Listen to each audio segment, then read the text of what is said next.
See, a government in India has to talk with Pakistan. Pakistan is willing to talk, but I do not expect for political, for ideological reasons that Modi government will talk with Pakistan. Now, Modi government should sincerely have a dialogue, a continuous dialogue, what is called strategic communication at the highest levels with China, and they should be regular. Not happening something like what was agreed earlier by Modi and Xi, that every year we will have an informal summit between us, which never really went past the second summit. That is required, and at the highest level, there should be interactions. This is called strategic communications. You build trust. Trust, when it is broken, does not get built in a day, and trust is important. So, that again, the Modi government will not do, because the Modi government has invested a lot in the American strategy over the last 4 years, especially after Galwan. Galwan happened on the 15th of June 2020. After that, they went whole hog, signing all the agreements that the Americans wanted them to sign, uh, with the result that today the Foreign Secretary of India, Foreign Minister of India says, Jay Shankar, that our policy that we started at the beginning of the this government 10 years ago, which was called the Act East policy, it has been vindicated by the Indo-Pacific strategy. What is Indo-Pacific strategy? It is the strategy of the Americans. It was the Trump administration when they were in power. In May of 2018, this region, our region, used to be called Asia Pacific region. They specifically renamed it to now Mm-hmm. call it Indo-Pacific. And even their Pacific Command, which is there in Hawaii, is now called US Indo-Pacific Command. Why? To give centrality to India. And India today is quite happy in the role that the Americans have given. What matters is your neighborhood. You have to, and Yes. especially now here are two factors. First factor is neighborhood matters. Second factor, which is as powerful as the neighborhood factor, and that is that the global geopolitics with the rise of China has come to your neighborhood. Make use of that opportunity. See, as far as trust is concerned, even they don't trust Modi India. So that is not the point. When I say trust, what I actually mean is understand your national interest.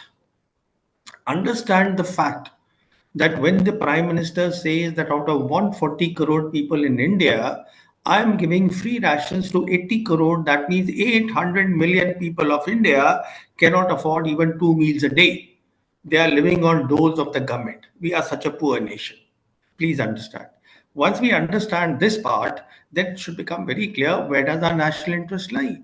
Our national Mm-hmm. interest lies in looking at China, in looking at, you see, in looking lessons from China. I mean, after all, we've not had normal relations for the last 4 years, but the trade, bilateral trade, has ballooned to the extent today the annual bilateral trade between India and China is $116 billion, and $100 billion is in favor of China.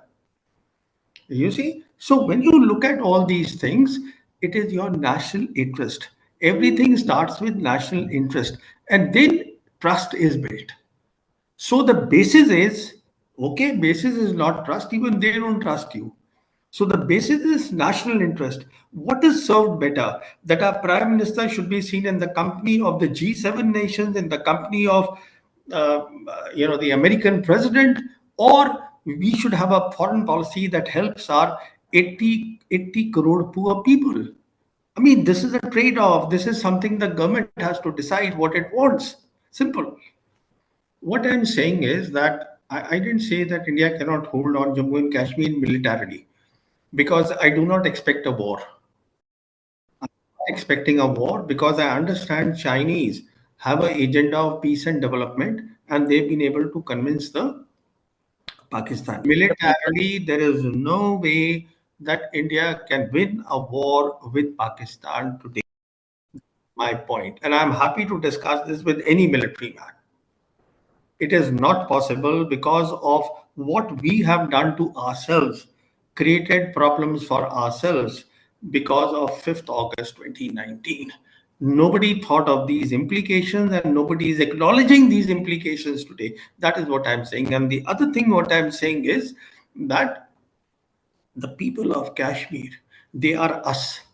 Whether they are from Jammu, whether they are from the valley, they are Kashmiris, they are us. And they should feel that they are us. They Mm-hmm. don't feel like that today. In fact, there are times when I was there, I was listening to these guys. I had, there was a choke in my throat listening to them because they gave me such details, and that is not treating them like humans. Mm-hmm. It is, I mean, I don't know what we are doing to our own people. Our problems with China, our issues with China are different from our issues with Pakistan. And I'll tell you, in October 2019, Xi Jinping had come to Chennai, Mahabalipuram, for the second informal summit with Modi. And there he told something to Modi which was not conveyed by our officials to the media. It never came out in the media. I got to know about it because Hindu newspaper those days used to have a correspondent in Beijing. So it was a story that came from Beijing that I read, which was told by the then Foreign Minister Wang Yi to the press, and he reported from Beijing.